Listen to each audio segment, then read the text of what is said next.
2040년까지 시장 규모가 최대 1,700억 달러, 우리 돈으로 200조 원이 훌쩍 넘을 걸로 예상되는 기술이 있습니다. 바로 양자 컴퓨팅인데요. 미래를 바꿀 기술이라는 건 알겠는데 솔직히 너무 복잡하고 어려워서 지금 이 경쟁을 누가 이끌고 있는지 제대로 파악하기가 쉽지 않죠? 그래서 오늘은 이 복잡한 기술 경쟁의 판도를 읽는 아주 흥미로운 방법, 바로 특허 데이터를 통해 현재 상황을 좀 명확하게 들여다보려고 합니다. 어떤 기업들이 그냥 말로만 혁신을 외치는 게 아니라 실제로 가장 중요한 기술적인 발판을 마련하고 있는지 한번 제대로 파고들어 볼까요? 네, 특히 오늘 이야기의 핵심은 단순히 특허의 수가 아니라 그 질이 될 겁니다. 어떤 기업의 기술이 후대의 다른 혁신가들에게 영감을 주고 또 그들의 연구에 인용될 만큼 근본적인지를 따져보는 거죠. 이건 뭐랄까, 양자 컴퓨팅이라는 미지의 세계를 탐험하는 미래의 지도와도 같아요.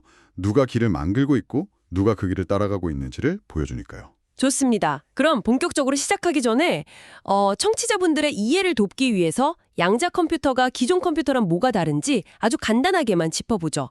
물론 이 비유가 모든 걸 설명하진 못하지만 기존 컴퓨터의 정보 단위인 비트가 켜짐과 꺼짐, 그러니까 0과 1만 표현하는 스위치라면요. 양자 컴퓨터의 큐비트는 그 중첩이라는 특성 덕분에 0과 1 사이의 무수한 상태를 동시에 표현하는. 네, 일종의 조광기 같다고 할 수 있죠. 맞습니다. 바로 그 비유요. 그리고 얽힘이라는 특성 때문에 여러 큐비트가 서로 연결돼서 하나의 거대한 시스템처럼 작동하면서 연산 능력이 기하급수적으로 늘어나는 거고요. 아, 바로 이 지점 때문에 기존 슈퍼컴퓨터가 수천 년 걸려 풀 문제를 단 몇 초 만에 해결할 잠재력을 갖게 되는 겁니다. 자, 그럼 이 엄청난 잠재력을 선점하기 위한 경쟁이 얼마나 치열한지 2024년 미국 특허 데이터를 한번 확인해 보겠습니다. 데이터를 보니까 와, 정말 압도적인 선두가 있네요. IBM이 무려 117개, 그리고 알파벳, 즉 구글이죠, 구글이 63개의 특허를 취득했습니다. 네. 3위 마이크로소프트가 21개인 것과 비교하면 이건 뭐 말 그대로 초격차인데요. 네, 숫자만 보면 그렇죠. 이 두 기업이 연구 개발에 쏟아붓는 자본의 규모를 아주 여실히 보여주는 증거입니다. 하지만 그게 이야기의 전부는 아닙니다. 막대한 자본으로 가능한 모든 아이디어를 특허로 수집하는 일종의 샷건 전략 같은 것과 하나의 핵심 원천 기술에 집중하는 전략은 좀 구별해서 봐야 하거든요. 아, IBM의 117개 특허가 전부 다 게임 체인저는 아닐 수도 있다. 이런 말씀이시군요. 맞습니다. 특히 투자 관점에서 본다면 특허 수는 R&D의 결과이지 사업 성공의 보증수표는 아니라는 점을 꼭 명심해야 합니다. 그렇군요. 단순히 숫자에 현혹되면 안 된다는 말씀이시네요. 그런데 이 순위표를 자세히 보니까 정말 흥미로운 점이 있어요. IBM이나 구글 같은 빅테크는 예상했는데 리리티나 아이온큐 같은 양자 컴퓨팅 전문 기업들, 그리고 잠깐만요. 웰스파고나 뱅크 오브 아메리카 같은 금융회사 이름도 있네요. 이건 정말 의외인데요? 바로 그 점이 양자 컴퓨팅 경쟁이 더 이상 기술 기업들만의 리그가 아니라는 걸 보여주는 강력한 증거입니다. 아, 금융, 국방, 제약, 거의 모든 산업 분야에서 이 기술의 잠재력을 얼마나 심각하게 받아들이고 있는지 알 수 있는 대목이죠. 목록에 중국의 오리진 퀀텀이나 텐센트, 핀란드의 IQM 같은 해외 기업들 이름이 보이는 것도 마찬가지고요. 이미 보이지 않는 기술 패권 경쟁이 전 세계적으로 벌어지고 있다는 신호입니다. 알겠습니다. 그럼 거대 기업들 이야기는 어느 정도 예상이 됐으니 이제 시선을 좀 돌려서요. 오직 양자 컴퓨팅 하나의 모든 것을 건 이른바 순수 혈통 기업들을 좀 더 자세히 들여다보죠. 이들은 거대 기업들 사이에서 어떻게 경쟁하고 있을까요?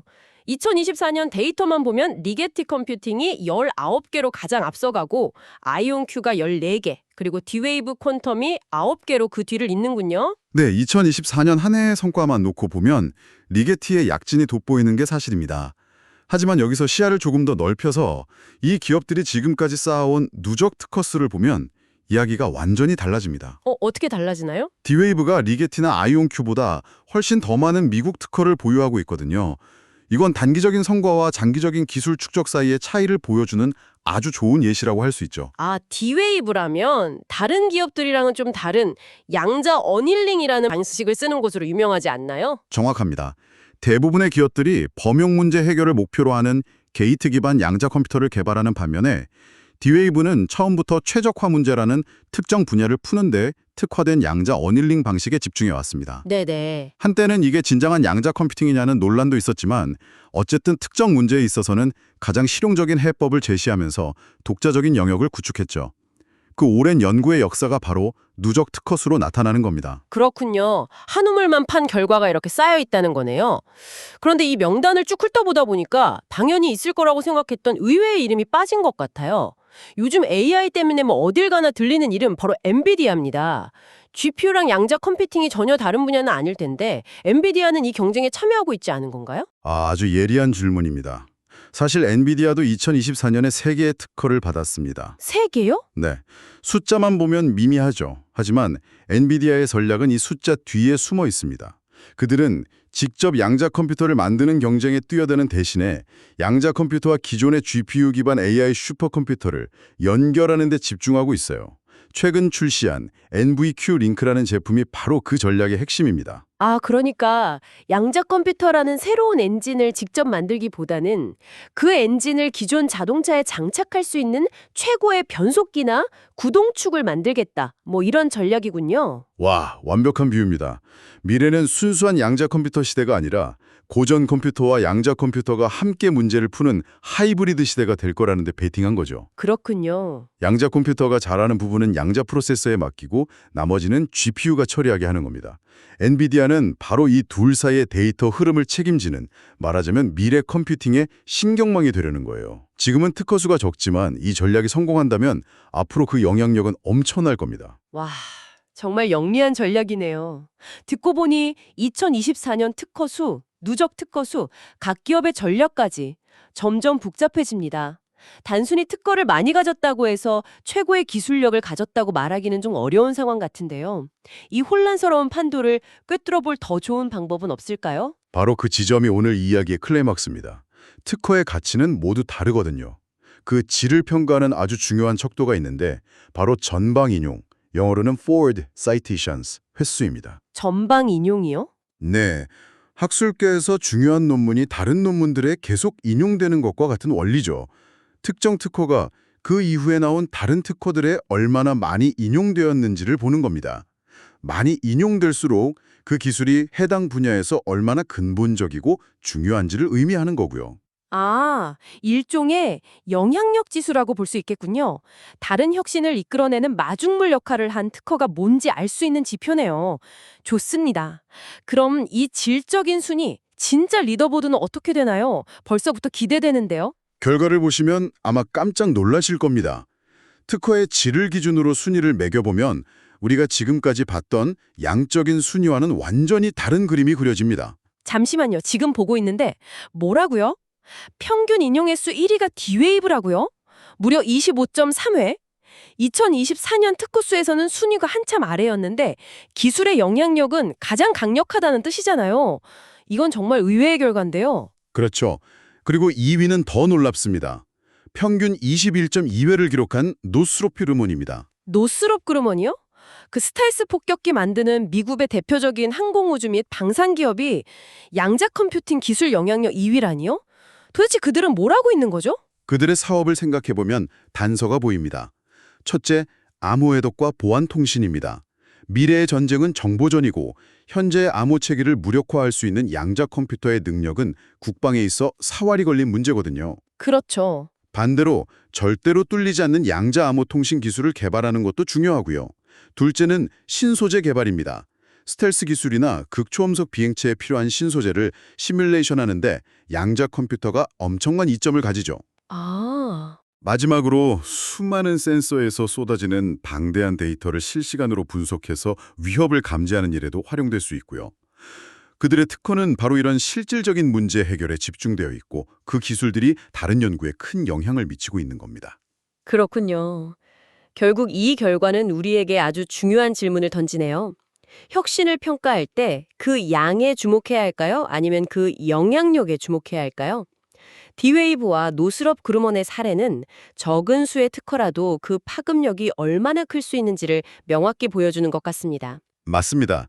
D-웨이브는 최적화 문제라는 한 분야를 깊게 파서 누구도 무시할 수 없는 기술적 기반을 다졌고, 노스롭 그루머는 자신들이 풀어야 할 명확한 문제를 가지고 기술 개발에 접근했기 때문에 높은 영향력을 갖게 된 거죠. 알겠습니다. 방산기업의 등장은 이제 이해가 됐는데 아까 처음 명단에서 봤던 금융기관들이 아직도 마음에 좀 걸립니다. 웰스파고, 뱅크 오브 아메리카. 이 월스트리트는 왜 이렇게 먼 미래처럼 보이는 기술에 벌써부터 특허를 내고 있는 걸까요? 그들에게 양자 컴퓨팅은 먼 미래가 아니라 당장 해결해야 할 문제이자 엄청난 기회이기 때문입니다. 크게 세 가지 이유가 있는데요. 첫째는 금융 리스크 모델링입니다. 수많은 변수가 얽힌 시장의 위험을 예측하는 몬테카를로 시뮬레이션은 현재 슈퍼컴퓨터로도 엄청난 시간이 걸리거든요. 네. 양자 컴퓨터는 이걸 기하급수적으로 빠르게 처리해서 훨씬 더 정확한 리스크 관리를 가능하게 해줄 수 있습니다. 시장의 미래를 남들보다 조금이라도 더 빨리, 더 정확하게 볼 수 있다면 그건 엄청난 경제력이 되겠네요. 그렇죠.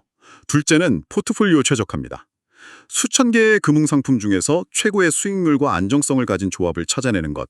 이게 바로 D-웨이브가 집중하는 최적화 문제의 전형이거든요.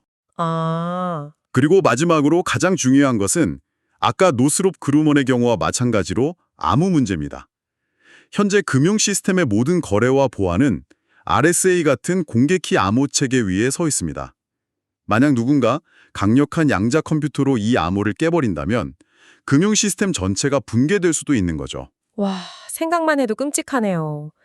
결국 은행들은 미래의 양자 해커에 대비한 방패를 개발하는 동시에 남들보다 먼저 시장을 예측하는 창을 손에 넣기 위해 경쟁하고 있는 거군요. 정확합니다. 그들에게 양자 컴퓨팅 특허는 생존과 직결된 문제입니다. 기술을 가장 절실하게 필요로 하는 곳에서 가장 빠른 혁신이 일어나는 법이죠. 오늘 이야기를 좀 정리해 보겠습니다. 양자 컴퓨팅 특허 경쟁이라는 복잡한 지도를 펼쳐보니까 처음에는 IBM과 알파벳이라는 거대한 두 대륙이 눈에 들어왔습니다. 하지만 더 깊이 들여다보니까 리게티나 아이온큐 같은 전문 국가들이 있었고 또 엔비디아처럼 교육로를 장악하려는 전략가도 있었죠. 네. 그리고 마지막에 영향력이라는 새로운 렌즈로 지도를 비춰보니까 D-웨이브나 노스롭 그루먼처럼 작지만 미래 도시의 기반함이 될 중요한 땅을 차지한 플레이어들이 드러났습니다. 특허 활동을 추적하는 것은 이 미지의 영역을 항해하는 데 있어 이처럼 아주 유용한 나침반이 될 수 있는 거죠. 알려드리고 싶습니다. 오늘 우리는 기술과 특허, 즉 지적 재산에 대해 이야기했습니다. 하지만 이 모든 혁신을 만들어내는 것은 결국 사람이잖아요. 현재 전 세계적으로 양자물리학 박사학위를 가진 인재는 수천 명에 불과하다고 하는데요. 그렇다면 진짜 경쟁은 특허 출원 건수가 아니라 이 소수의 천재들을 자기 편으로 끌어들이기 위한 인재 전쟁이 아닐까요? 과연 미래의 양자 혁신을 이끌어갈 인재들은 거대 자본을 앞세운 빅테크로 향하게 될까요? 아니면 자신만의 비전을 가진 스타트업 혹은 아직 우리가 보지 못한 새로운 형태의 조직에서 나타나게 될까요? 이 질문에 대한 답이 어쩌면 특허 데이터보다도 더 정확하게 미래를 예측하게 해줄지도 모릅니다.